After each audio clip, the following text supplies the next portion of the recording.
networks as well.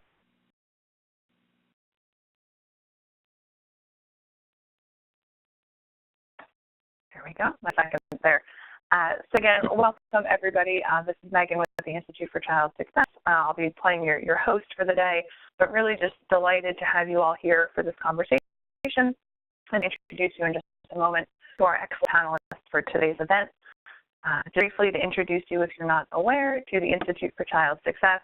We're an independent, nonpartisan, nonprofit research and policy organization based in Greenville, South Carolina, focused on the success of all young children.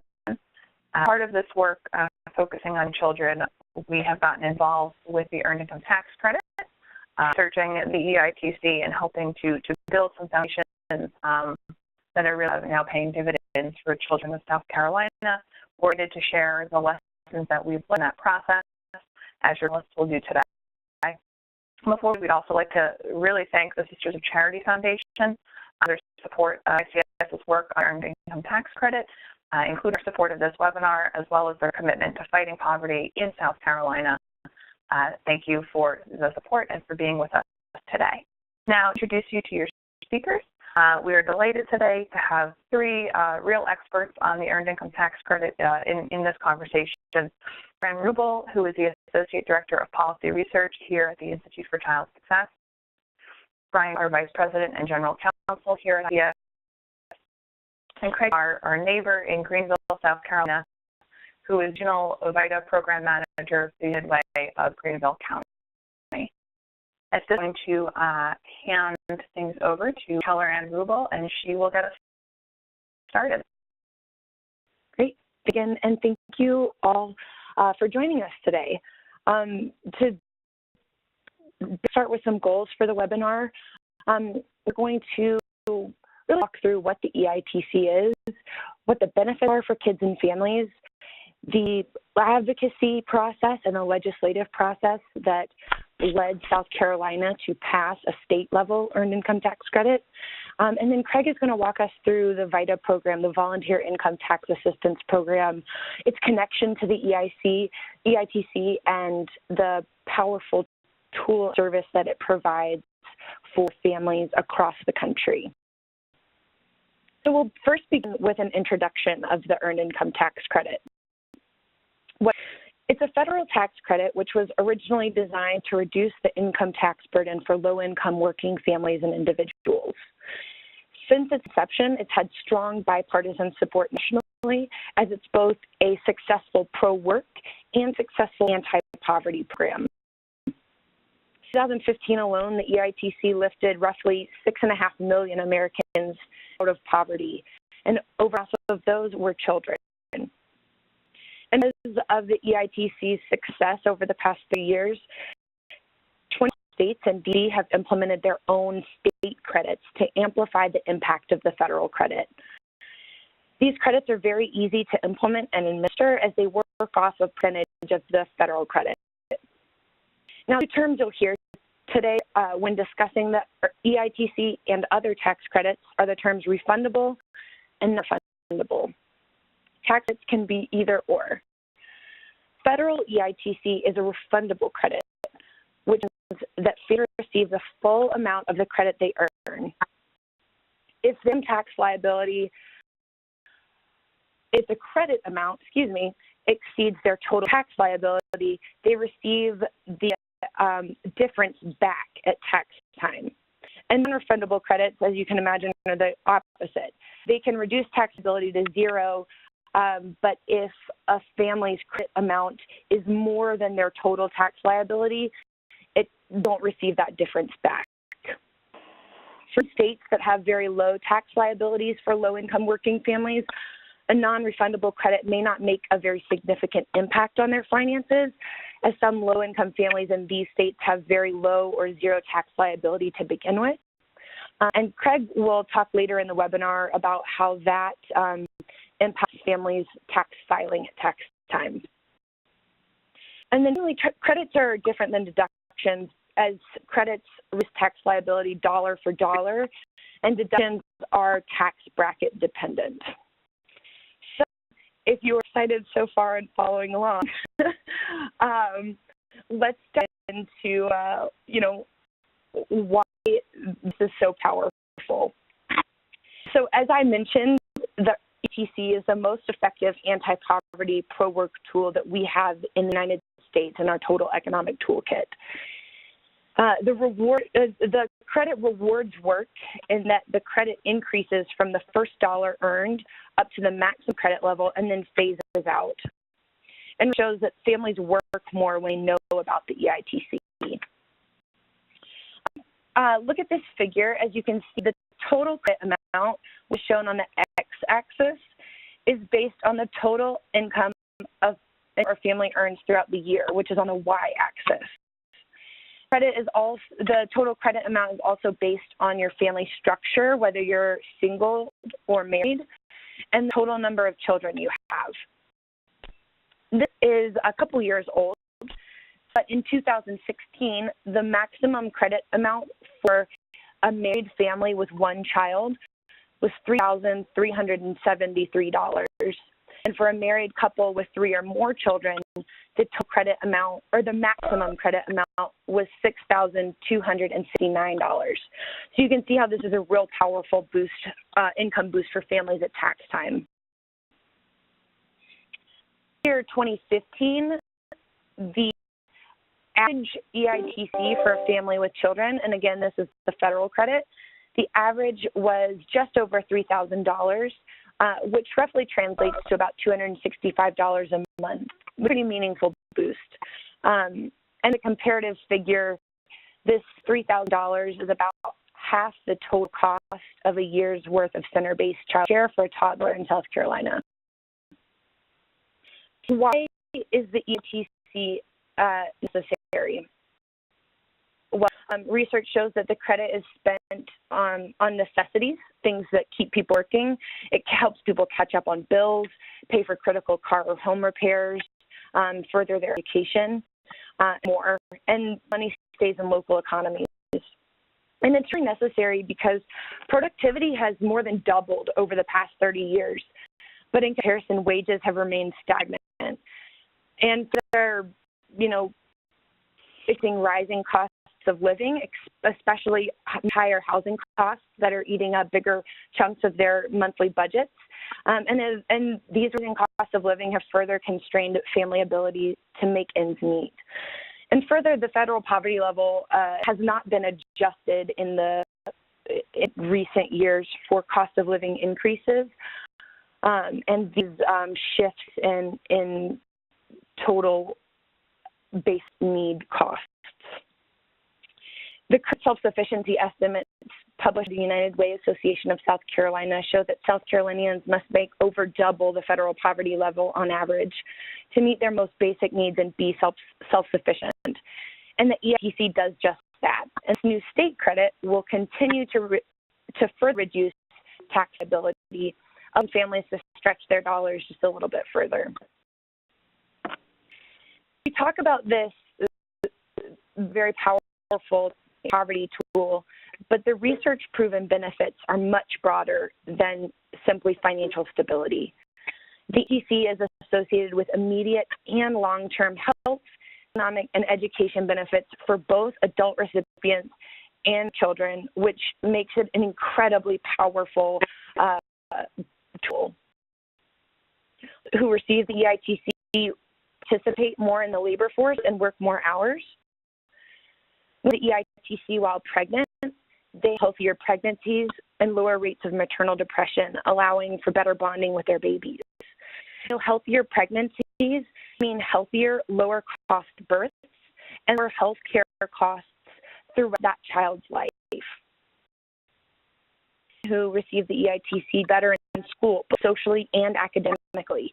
They graduate high school at higher rates and attend colleges at higher rates than their similarly positioned EITC and non-EITC recipient peers.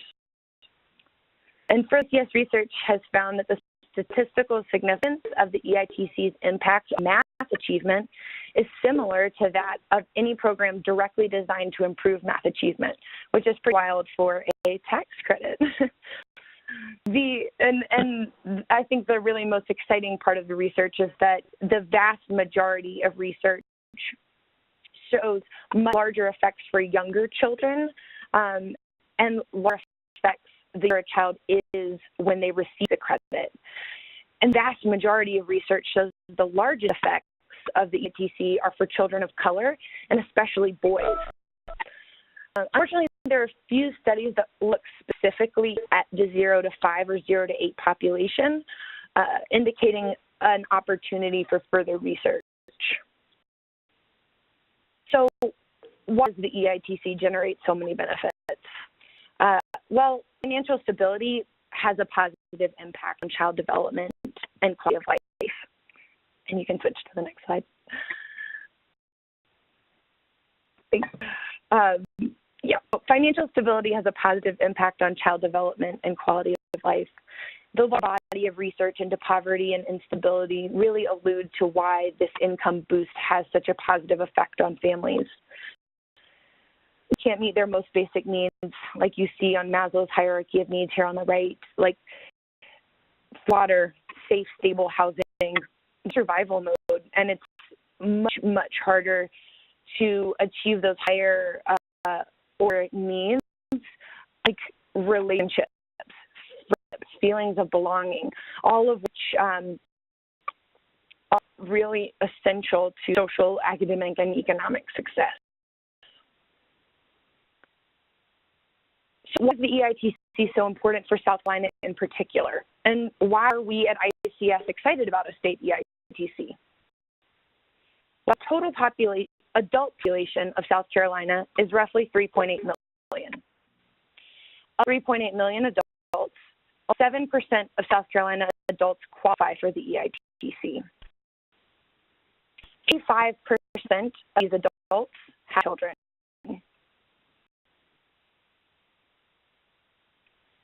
In contrast, total child population is 1 million. However,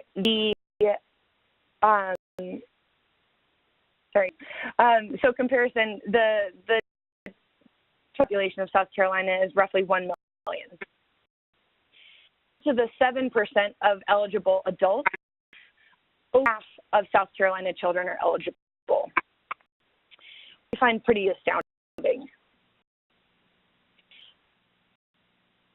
Data shows that in 2016, about 100,000 families, under 500,000 families, claimed the credit and received an average refund of $2,565.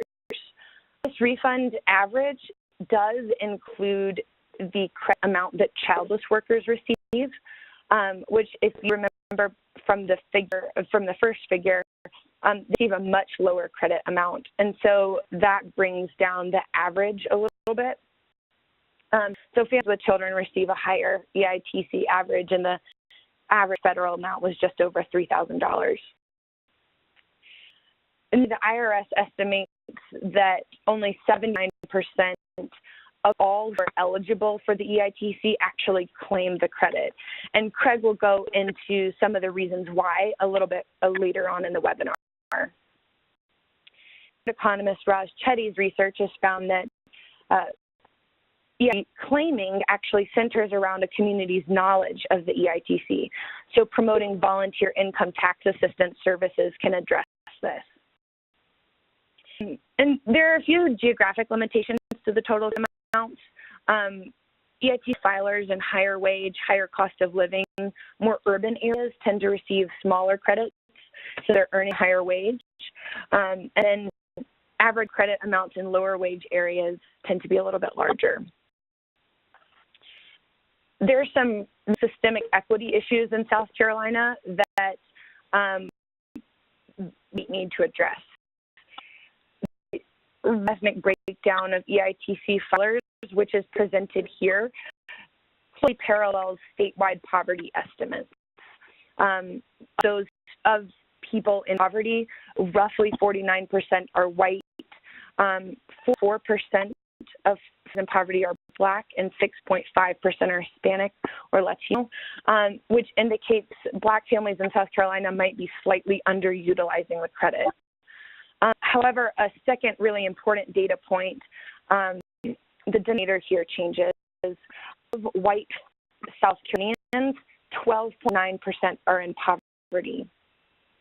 Black South Carolinians, 29% of residents are in poverty. And so that really highlights that South Carolina has very prompt systemic equity issues like fair access to high-quality housing, education, traditional banking services, more that should be tackled from a culturally appropriate and historically informed perspective. I conclude my section with some thanks first to the Sisters of Charity Foundation for their generous support of our research and advocacy of the Earned Income Tax Credit. I'd also like to thank the Center on Budget and Policy Priorities, the Brookings Institute, and the Internal Revenue Service for their excellent research, data, and materials, which all of which helped inform both our research and our advocacy. Turn to Bryan, who will walk us through the timeline and process of how South Carolina's General Assembly passed an EITC. I'll pause for any questions that might have come through on the chat. Questions at this time. Just as a reminder to folks, you should feel free to send those in the chat window to Institute for Child Success, and we'll open up for audio questions at the end of the webinar. Means I was clear and not confusing. Great. So I'll turn it over now to Bryan. Thanks, Kat. So I'm going to try and tell a story that has a number of different threads. So with any creation story, you usually have multiple versions of it that are all true. And when you talk about legislation, that's even more the case.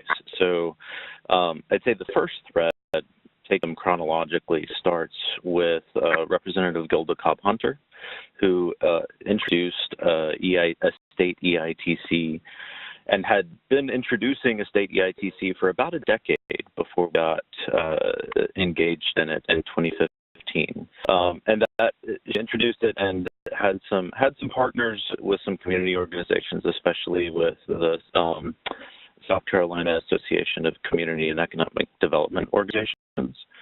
But it didn't proceed through the legislative process very far at all. It did not, for instance, get voted out of committee. And so it reintroduced each session, but that was about as far as it went for that period of time. In 2015, a couple of additional threads started on this process. One, for Child Success, we published a body of research around the benefits of EITC specifically for young children. And it was interesting in part because we were looking at the long-term benefits for families and for kids when, as young children, they receive an increased EITC. Later in life, you see things like increased kindergarten readiness, math and reading at 3rd and 8th grade, high school graduation, that sort of thing, all from something that happened when they were a little kid. And got very interested in the EITC really at that juncture where we saw this quite compelling data that Keller talked about a little bit earlier in the presentation. At the same time, the United Ways really across the country, but especially in South Carolina, were looking at the EITC from their financial stability perspective. So for those of you who are familiar with the United Ways, you'll recognize the financial stability, health, and education as sort of their 3 pillars of work. And the EITC, being such a powerful financial stabilizer, was a key component of that agenda. And so they started working to educate their membership and their communities about the EITC. And in South Carolina, we have what's called the South Carolina Early Childhood Common Agenda. And group is led by organizations, 2 of which are ICS and the United Way Association of South Carolina, and the third is the Children's Trust. And the 3 of those 3 organizations were getting increasingly interested in the EITC, and so we started educating the coalition. Broader coalition of the Common Agenda includes several dozen organizations. Started educating them on the tool and how it can be used. And so in 2016, EITC became part of that formal agenda. So once that happened, the entire coalition started doing what we sort of scoped out a legislative strategy that, say again? I think they must mute, and they seemed entertained by something, but if you could go back on mute, that would be helpful. So we scoped out this legislative strategy that started with really growth softening education. So in our initial meetings with policymakers, some of them that we met with had not heard of the EITC. This wasn't part of their personal experience in life. And so we started this growth softening education to help educate on what the EITC was, how it can be used to alleviate poverty, and the impact on young children for long-term effects. And so that was ongoing. And then we get a strike of luck, so to speak, luck for this policy anyway. And at the same time that we were working on this, there was a roads crisis in the state of South Carolina. And the legislature was working on how in the world they could raise significant revenue to, or significant resources anyway, through raising or other means towards roads infrastructure. And it got to the point where the legislature was pretty sure that they were going to raise revenue for it rather than divert revenue from other sources. And the governor had promised to veto any legislation that included a revenue raise. So the legislature was looking predominantly at a gas tax, and they knew that that would be objected to by the governor. And so it required a package that was really amenable to both sides of the aisle. And sometimes I call the EITC the Ronald Reagan, Bill Clinton tax credit for working families, because it was something that started, has been promoted by both parties. And in our education work with the legislature, that came through in the conversations that had appeal to both sides of the aisle.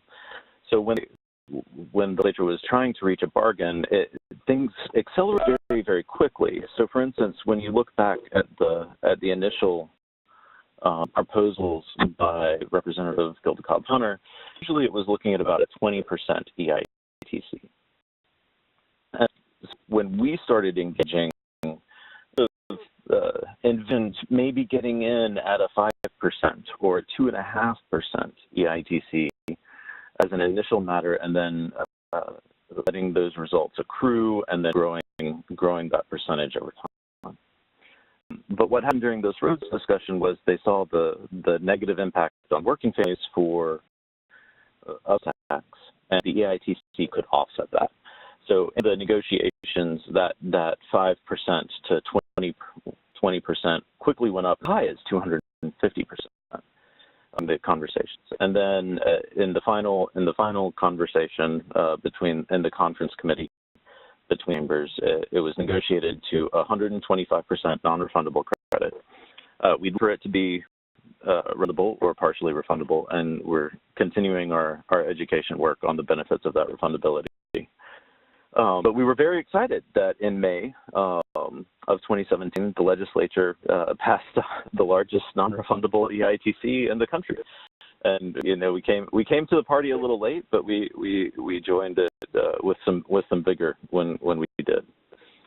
Let's go on to the next slide. So in those initial conversations when we were talking with legislators about the EITC, early in that process, we got the message that, yes, this is great, but not this year because we don't have money for roads, so we're surely not going to have money for the EITC. We started looking at some other credits that could be potentially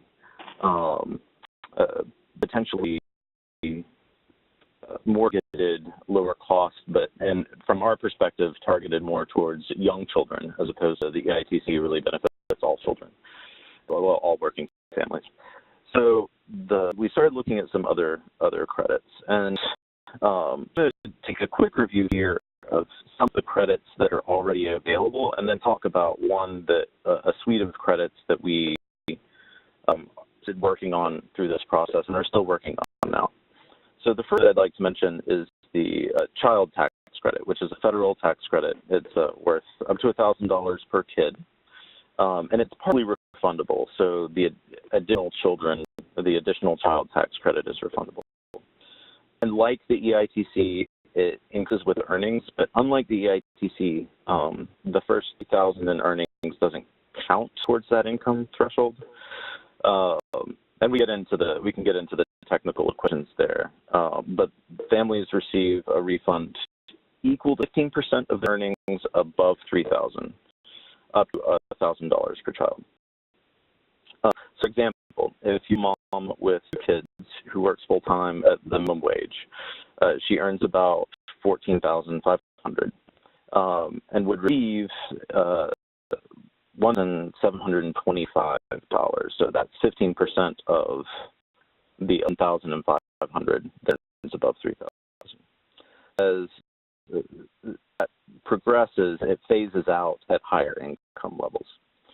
This tax credit is newer than the EITC and doesn't have as much research behind it, so we can't say with the same level of academic rigor that it has the same effects. But the underlying theory and processes are so similar, we think that there's a strong benefit there that's similar to the EITC. The next that I wanted to touch on is the Child Independent Care Tax Credit. That's both federal and state. In South Carolina, only 7% of eligible expenses are reimbursed, and the federal one has a different threshold. But many of the benefits for middle and upper income families, many of the benefits are really targeted towards upper income families as a result of those income thresholds. Let's see. The next one that I wanted to mention is the childless worker EITC. So one caveat for the EITC when you talk about it as a tax credit for working families, the definition of family is a little stickier in reality than it is in the tax code. So, for instance, you can have a, quote, childless worker who absolutely has kids and takes care of kids, but is not a married family unit or is parental custody, parents of a child, or any number of variations on family structures, where a parent would be considered, for the purposes of the tax code, a childless worker. And so we think that because of these fundamentals, that provide childless worker EITC or a broader definition of workers with children would have similar effects also that would benefit young children. Set of tax credits that I'd like to talk about are what we call the school readiness tax credits. That's a nod to the state of Louisiana that enacted 4 and Nebraska enacted 2 of these, and a package of tax credits that are connected to quality early learning care environments. So what they did in Louisiana is they said that for families who are enrolled in QIRS stands for Quality Improvement Rating System, they're enrolled in a QIRS rated center, then there are 4 tax credits that are activated. First is one given directly to families. The second is one given to those families' employers if they contribute to the early care as an employee benefit. So, for instance, some employers provide a matching fund like you would an HSA account. And then the next 2 go to early centers and to their staff. Those are the 2 that, when you talk to Louisiana, they had some really powerful upticks in terms of the number of that enroll in quality improvement rating system, and also the way they fall on that ladder. So they saw that centers moved up the quality ladder when they started receiving this credit, because the credit gives you more money at the higher levels of quality. So when we initially were getting this pushback that the EITC was going to be too expensive in South Carolina for this year or next year. We started floating the idea of these school readiness tax credits. If we could, next slide.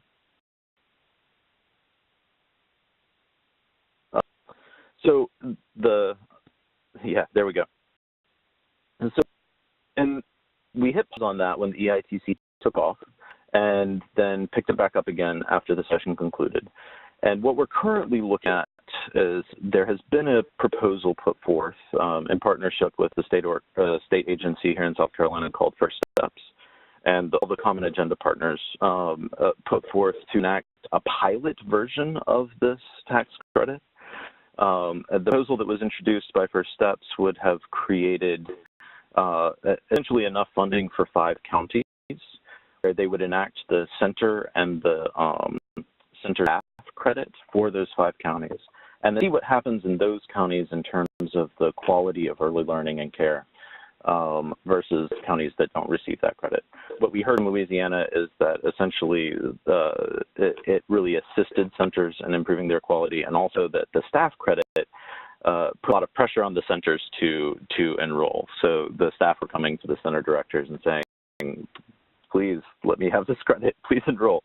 And enrolling is a relatively low burden in South Carolina. So the proposal that was introduced at the beginning of the session was withdrawn for some technical reasons. We're continuing our education of the legislators and their staff about the SRTC, the Readiness Tax Credit, how it's worked in Louisiana, how we think it might work here. And we're cautiously optimistic that in the next session or 3, we might see some movement on that type of tax credit structure. So with that, I did want to mention one other note. When I talked about the EITC being the largest in the country, it is the largest non-refundable EITC. So that refundability makes a real difference in terms of the magnitude of benefit for families. So it's not the largest in the country, but it is the largest non-refundable percentage, which is pretty exciting in and of itself. So with that, I'll pause and see, Megan, if we've had any questions via text.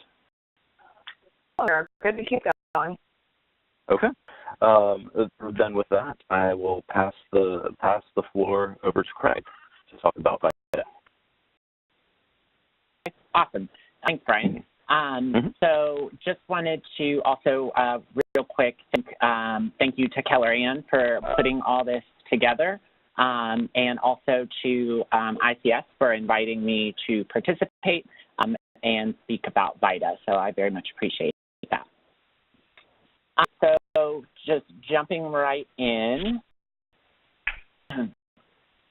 So me and our community do not have access to affordable tax preparation services or unaware of programs like the Earned Income Tax Credit that could put thousands of dollars back into their hands and into our local economy.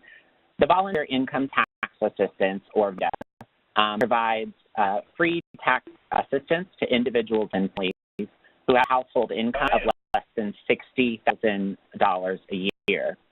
IRS trained and certified volunteers specialize in ensuring that taxpayers obtain eligible tax credits and deductions, especially the EITC, child tax credit, education tax credits, and child care deductions.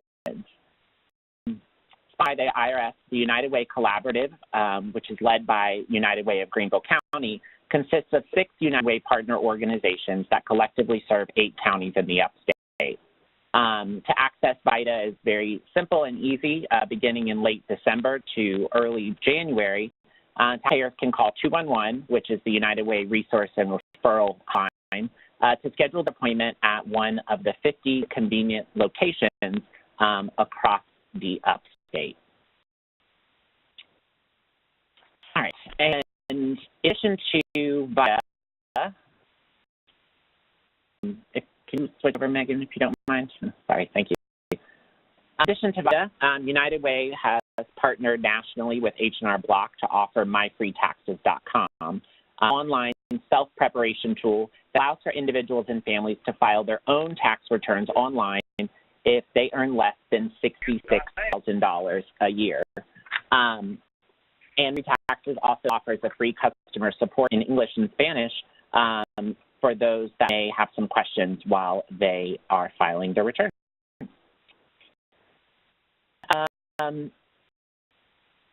So the VITA program impact over the past years, the United Way Collaborative has served over 65,000 taxpayers.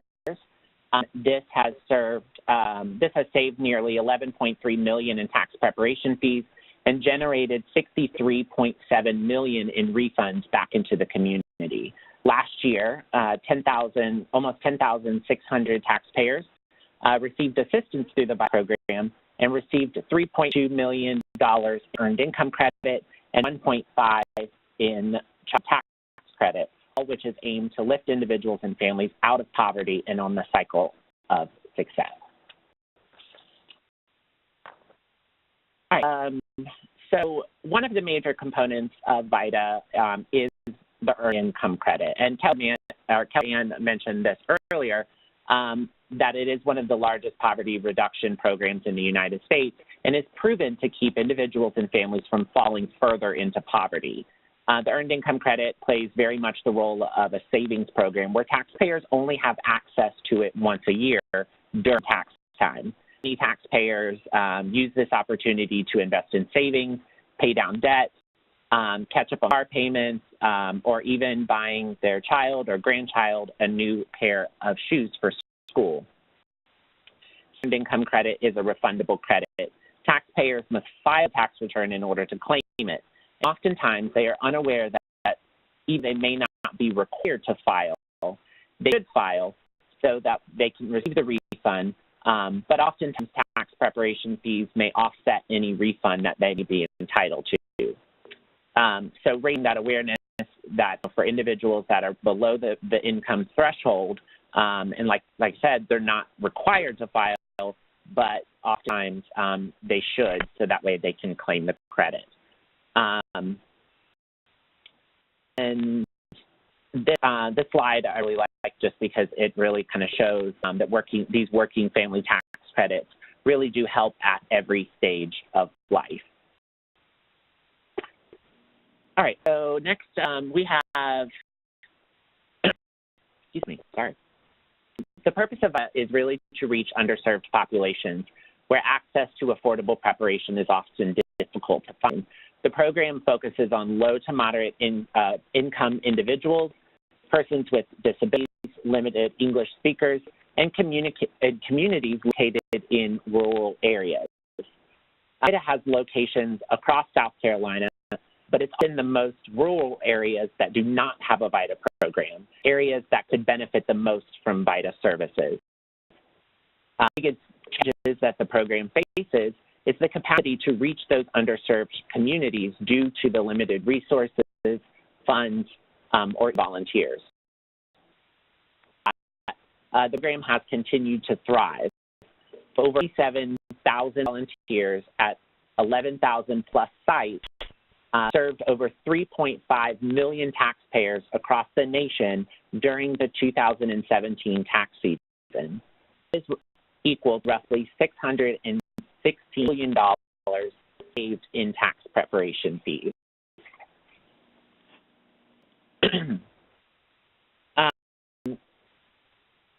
Just all aspects of the community in order to have the program available for the community.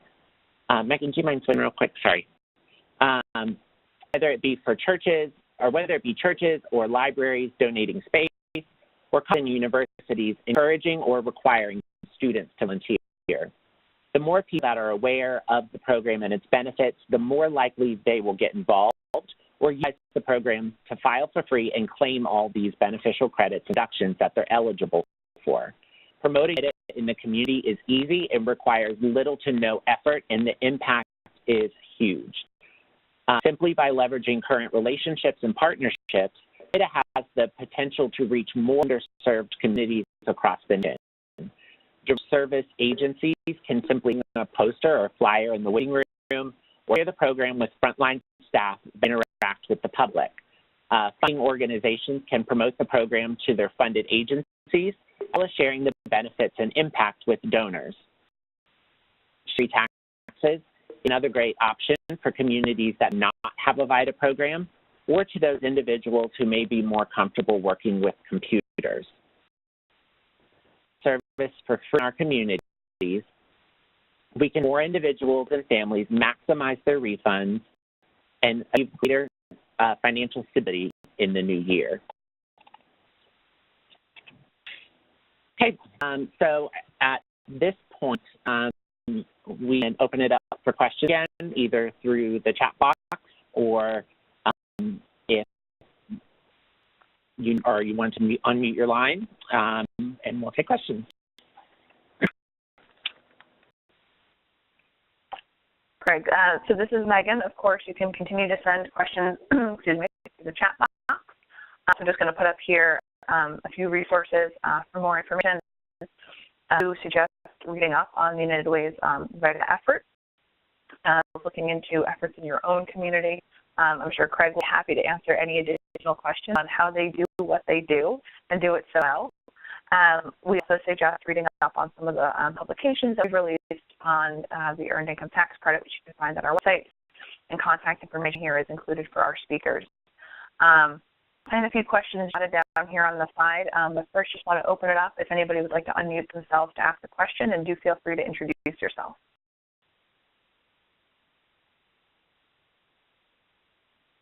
Okay, so free to jump in. Just wanted to make sure that I'm not talking over anybody as I want to do.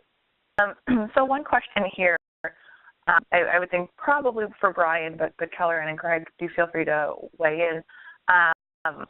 How can other states leverage the opportunity to build towards an EITC without waiting for a roads crisis?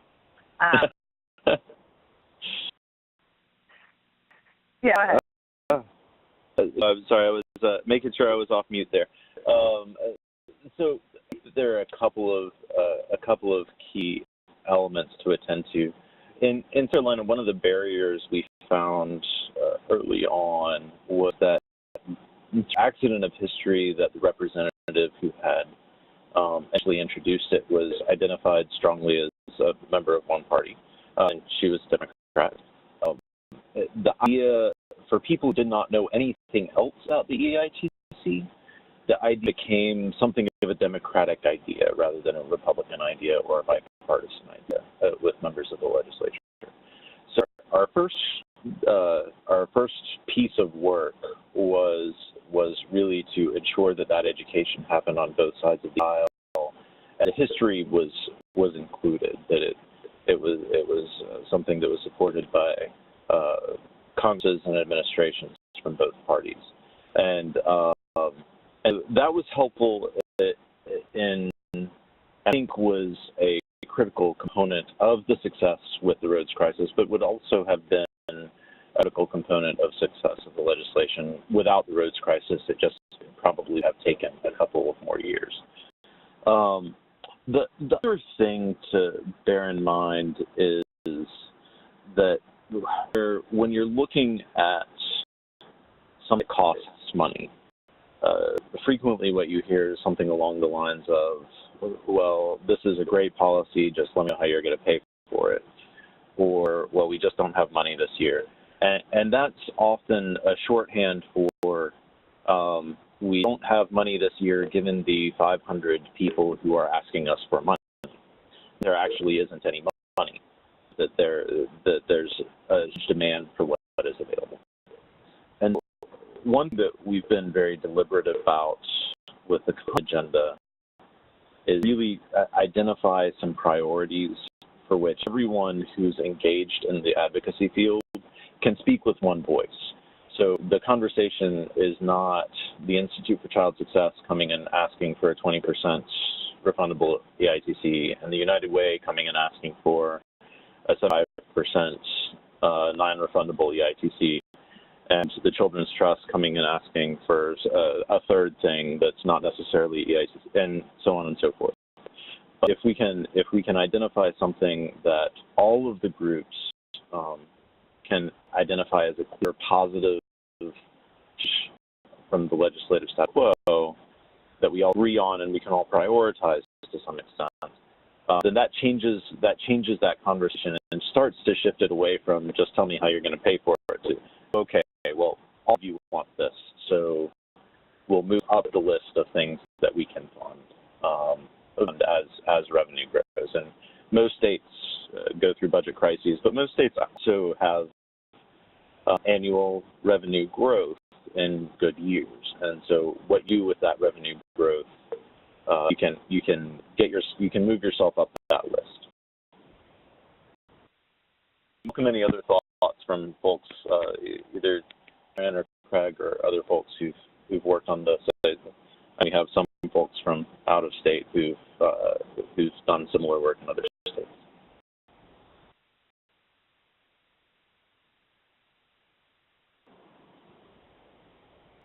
I'll move on to the next question. Maybe we'll go on to the next one. But again, folks, do feel free to unmute yourselves and jump in if you have question on anything that we've discussed today or on anything that we haven't discussed, because maybe that's where the questions are. Craig, there's a question here about VITA access. Invitation today, you talked about, the perception that because people aren't required to file based on their income, often they won't know that there's a benefit to filing. So it sounds like people would just love to learn a little bit more about what else keeps people from coming in and sort of how do you combat those perceptions that there's no need to get an expert filer? No, I think that's a great question. And I see it a lot throughout the season where, people will come in and they have their appointment and they come in and they bring their paperwork just so, one of the volunteers or the site coordinator at the site can just kind of look over it. And at that point, kind of look at it. If it's just Social Security, generally, you don't need to file and there's no benefit because you're not, going to probably qualify for the credits based off of that income. So I think a lot of times for annually that would be the great way that, if somebody was care or not they needed to file or claim that credit, that they walk into a site and just kind of ask. But I mean, of course, that's not the circumstance across the entire state where, like I said earlier, that may not be a VITA program present. And even if for us, for those that, maybe don't have an appointment, they can come in and bring those documents. And the volunteers are definitely a key aspect to the program, mainly because they really are in it to help the community and help these taxpayers. So time that they're willing to take to sit down and say, okay, let's walk through this. Let's talk about next year. Is it going to be the same situation? You may not have to file this year, or yes, you could file so you can get your, whatever tax withholdings that you've had with back, plus, you may qualify through with the earned income credit. They're willing to take that time to really help and determine whether or not someone has that filing requirement or would be able to claim those credits. I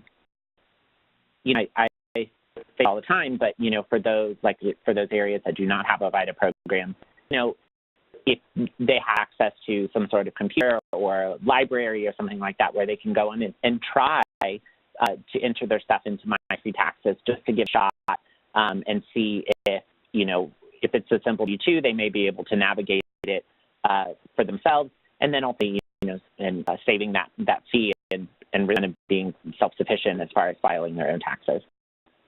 I answered some of the question. Also, Craig, that we'll be sure to share the link to the Free File website in our follow-up materials on our social media networks as well, because I think that's a resource that a lot of folks that I know about before our webinar, for example, and so be sure to make it easy for folks to raise that awareness. Thank you. Yeah, absolutely. To piggyback on Craig's response, a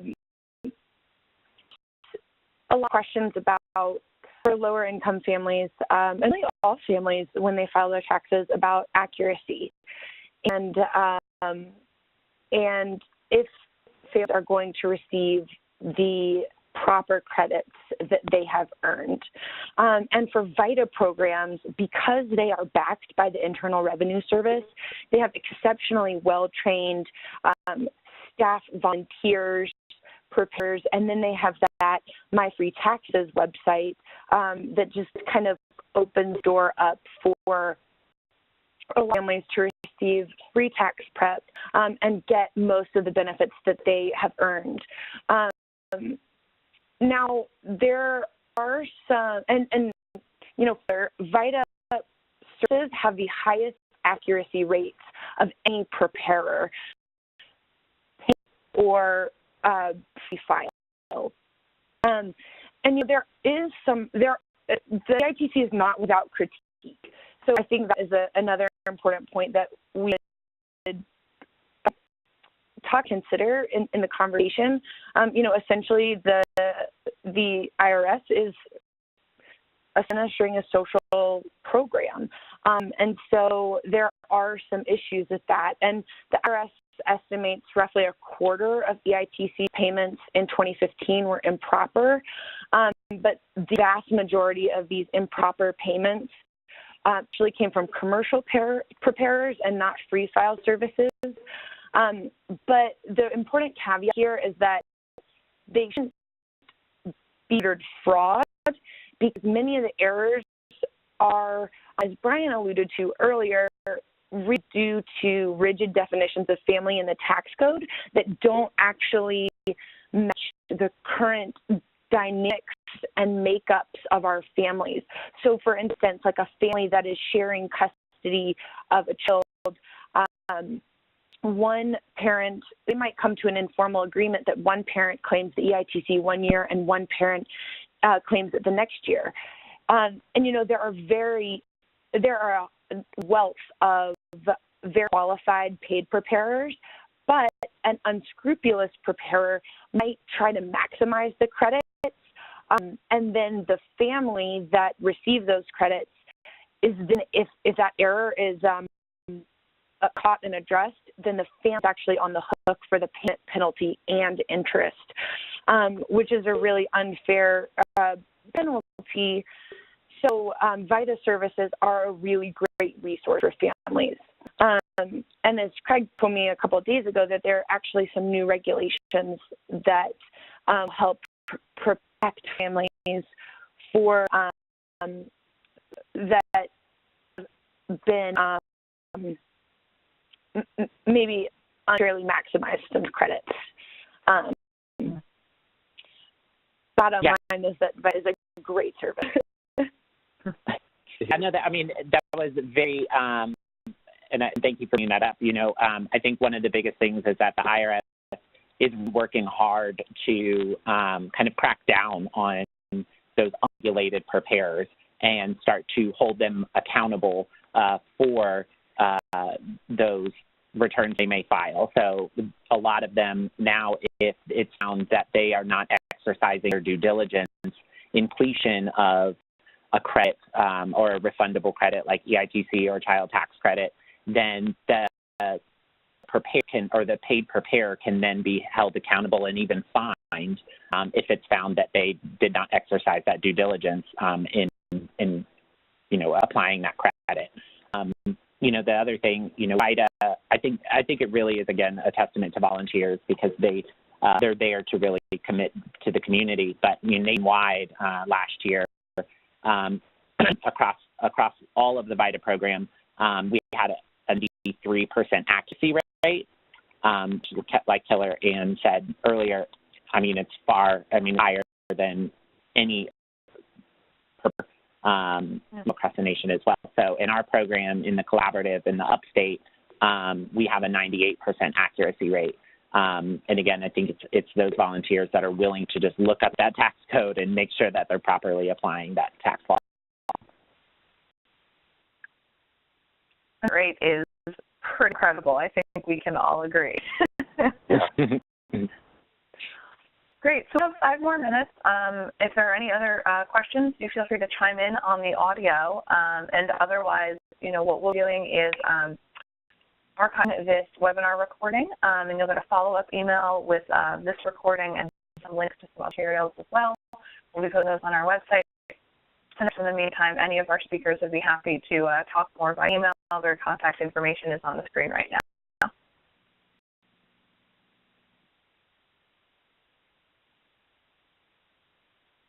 Oh, this is Susan and Savannah. I have a question if you're willing. I don't think we caught your name. Speaker, Susan Bollinger and Savannah. Wonderful. Go Hi, ahead. everyone. Thank you very much for including us out-of-staters. This may be a needle in a haystack situation, but I'm curious. I think the number here in Savannah is approximately 25 people, 25% of the people who qualify for the EITC not claim it every year. And I know that you can amend your returns for the past 3 years and claim that refundable EITC.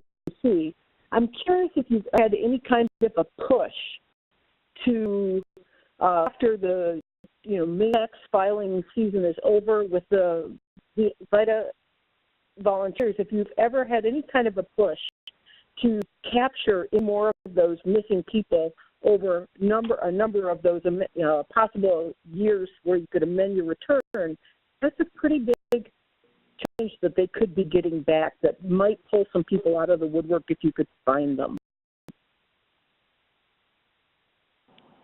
That is a great question. That is a really great question. Thank you so much for bringing that up. And that definitely is something that I'd have to probably sit on and think about a little bit. But because obviously there's a challenge there. There would be almost kind of like a disconnect. I mean, how do you find them? How do you let them know that this, one, is an option for them, and two, that we can help with that? So, yeah, I think that's a great question. Fine, let's talk about that at another time. I'll call you offline and let's bring them on that. Like it. Sounds great. Yeah, and I think one barrier that I cited to earlier might be that if they're not filing to begin with because they technically have to, that might be a barrier to amending and receiving some back-earned benefits.